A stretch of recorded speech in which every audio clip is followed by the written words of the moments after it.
Good morning, Amadia and Nabia.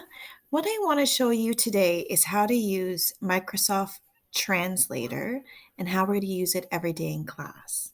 So every morning that you come in, you're going to go to my website and you're going to click on Microsoft Translator and it's going to take you here. I'm going to start off teaching this way, and that way you can understand the announcements and everything that I'm saying. You can even use this for your other classes. Every morning, I'm going to give you a different code. So, where you're going to find that code in the morning is on my front page.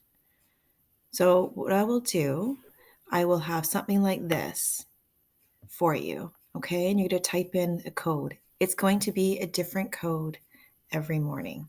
Okay, so do that every morning that we can come in, and that'll help us talk to each other.